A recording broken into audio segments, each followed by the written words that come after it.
आजकल बच्चों और बच्चियों के चरित्र पवित्र नहीं है, तो अच्छे चरित्र कैसे आएंगे? हमारी माताओं बहनों के पहले रहन सहन देखो। बूढ़ी, हम अपने गांव की बता रहे हैं, बूढ़ी थी पर इतने से नीचे इतना।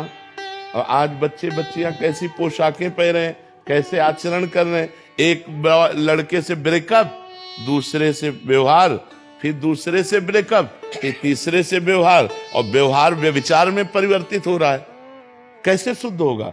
मान लो हमें 4 होटल के भोजन खाने की जबान में आदत पड़ गई है, तो घर की रसोई का भोजन अच्छा नहीं लगेगा। जब 4 पुरुष से मिलने की आदत पड़ गई है, तो एक पति को स्वीकार करने की हिम्मत उसमें नहीं रह जाएगी। ऐसे ही जब 4 लड़कियों से व्यभिचार करता है, तो वो अपनी पत्नी से संतुष्ट नहीं रहेगा, उसे 4 से व्यभिचार करना पड़ेगा, क्योंकि उसने आदत बना ली है। हमारी आदतें खराब हो रही, हमारे बच्चों की आदत। तो ये सब जो मोबाइल चल गया है, जो गंदी बातें चल गई हैं, अब आजकल बहू मिलना और या पति मिलना बड़ा मुश्किल है, बड़ा मुश्किल है। 100 में कोई 2-4 कन्याएं ऐसी होंगी जो अपना पवित्र जीवन रखकर किसी पुरुष को समर्पित होती होंगी। कैसे वो सच्ची बहू बनेगी?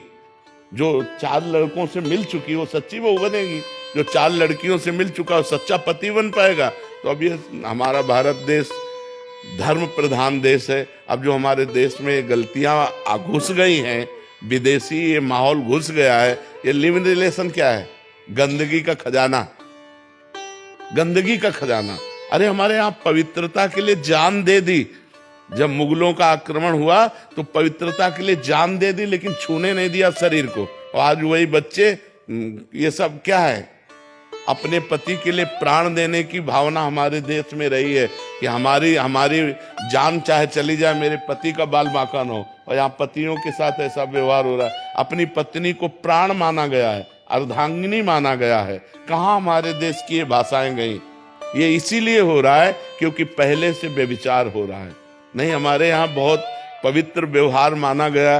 ब्याह हुआ, पूरे गांव के देवी देवताओं का पूजन होता था, बुजुर्गों के आशीर्वाद लिए जाते, तब वो गृहस्थ धर्म में जाते थे। आज पहले ही व्यभिचार किए बैठे हुए हैं, पहले ही गंदे आचरण किए बैठे हैं। क्या जाने उस पवित्र धारा को, क्या मानेंगे पाणी ग्रहण को? नहीं, जिस पति ने पाणी ग्रहण कर लिया उसके लिए जीवन समर्पित किया जाता है। हमारा भारत देश है, हमारा विदेश नहीं कि आज इसके साथ, कल उसके साथ, परसों उसके साथ।